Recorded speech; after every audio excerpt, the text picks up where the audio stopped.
Hi, I'm Vince Maione, Atlantic City Electric's Region President. It's an exciting time to be at Atlantic City Electric. I can't express how thrilled, honored, and proud I am to serve as chairman for the 2012 Southern New Jersey Spring Heart Walk, taking place on May 19, 2012, right here in Ocean City, New Jersey. The money that we are raising through all of our efforts will help fund research in our continued fight against heart disease and stroke. You're about to hear from two of our employees and their stories about fighting heart disease and stroke. Later, we'll hear from a cardiologist about some important things we can do to prevent cardiovascular disease. Neither heart disease nor stroke discriminate. America's #1 and #3 killers can change seemingly healthy people's lives drastically. In fact, many of you may know John Bagnell, who recently retired from Atlantic City Electric and survived a stroke. It occurred on September 27th, 2010, at around 2:30 in the morning. I was in bed at home, and I woke up basically in the middle of the night and knew that something had happened, and I knew it was a stroke because I couldn't feel the entire left side of my body. So I did know it was a stroke. So I got up and basically made my way to the bathroom and took a couple aspirins immediately, and then went back to bed and woke my wife and basically told her what I had experienced. But I knew it was a stroke right away. This has put a lot more burden on my wonderful wife.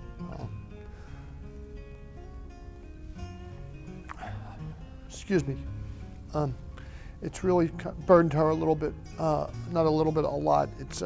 I'm more dependent on her now than I used to be, and that's very difficult for me.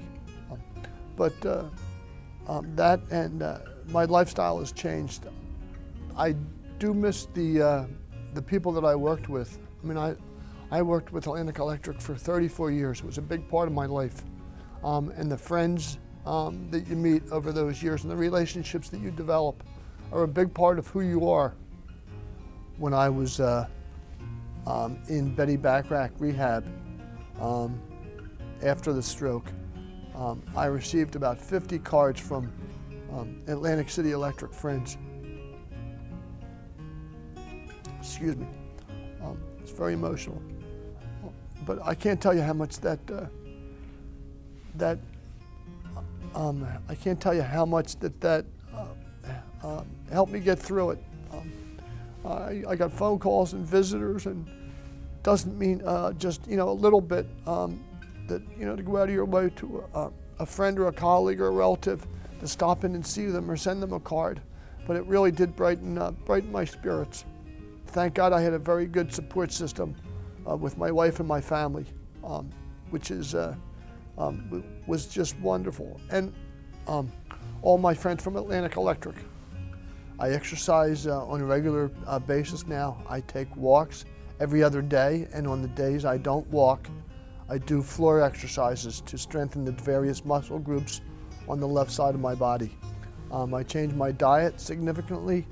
I don't eat the cheesesteaks and the French fries as much as I did.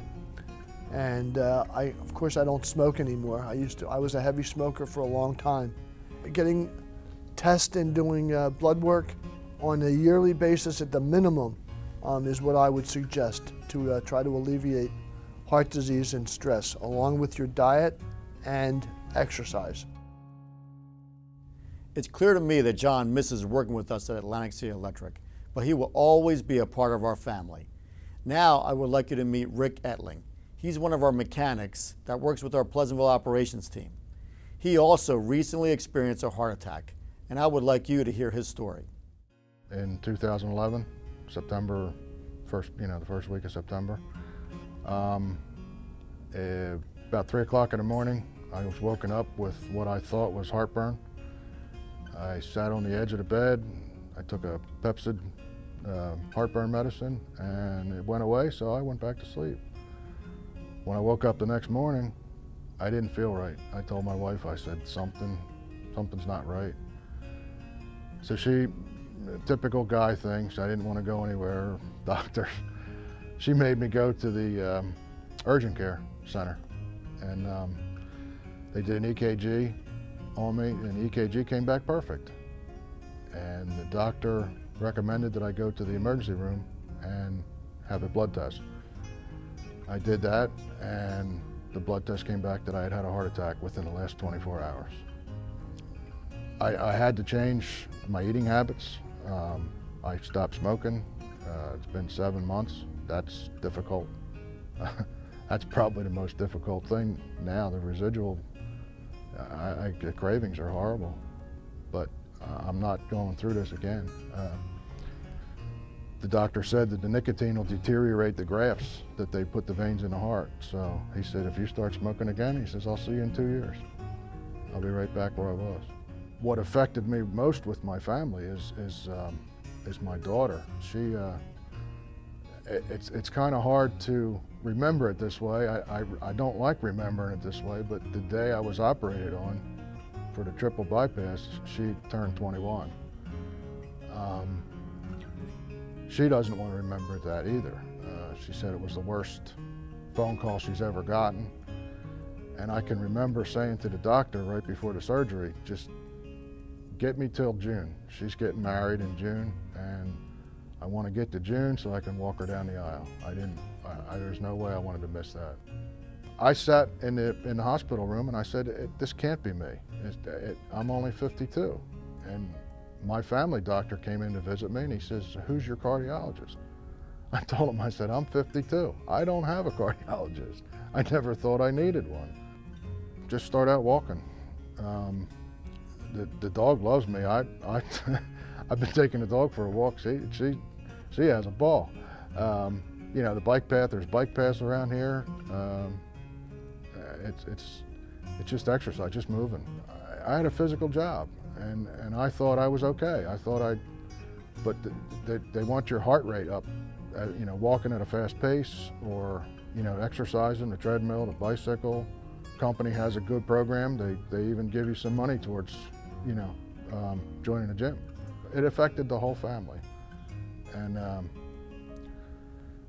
I would say anybody, just keep a check on everything. If you've had family history of heart disease, keep a check on it. The American Heart Association is the nation's oldest and largest voluntary health organization dedicated to fighting heart disease and stroke. Their mission is to build healthier lives by preventing, treating, and defeating these diseases. The Heart Walk consists of teams of people from places of work or neighborhoods or families who've been affected by heart disease and stroke. And what they do is they look to get other walkers to join them in Ocean City at the annual event. But it also is an opportunity to spread the word, get health information out to these individuals, and just raise general awareness. It's important for people to get on the internet and calculate their own body mass index, because it turns out weight is a lot of where these other conditions come from.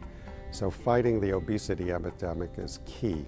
And if somebody can get out there and just walk 30 minutes a day, they will do an incredible amount towards improving their risk factors. Whether you're 30 years old or 65 years old, you're subject to the same rules in terms of risk factors.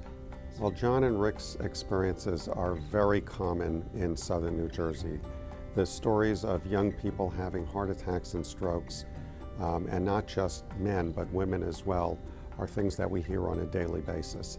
And it also reinforces the fact that people who develop the symptoms of heart attack or stroke need to get medical attention immediately. The idea is not to wait to see if it passes or until their next scheduled appointment. You really need to get in touch with emergency medical services immediately. You dial 911, you do not drive yourself to the hospital. What Atlantic City Electric is doing by offering heart-healthy choices is crucial. People have to understand that there's a certain proportion of fruits, vegetables, fats, carbohydrates that need to be eaten every day in the right proportions in order to stay healthy. I think it's very important for people to know that the research dollars that have been contributed previously have benefited Americans in general for years and years. Things like CPR, updating the guidelines on how to do CPR, automatic defibrillators. These are all advances that were actually funded by American Heart Association research and are now in widespread use. and are out there saving lives every day. I would like to sincerely thank John and Rick for sharing their stories with us today. I hope you found their stories as impactful as I did. I'd also like to thank Dr. Levitt, who shared some really important information that you and I should take heed to. Thank you for sharing our enthusiasm and assisting the vision we are supporting. The vision to inspire change in yourselves and in others in the fight against heart disease and stroke. Join me as we work to improve the cardiovascular health of the people within our communities we serve. With your help, I am sure we can continue our tradition of strong support for the American Heart Association. Thank you.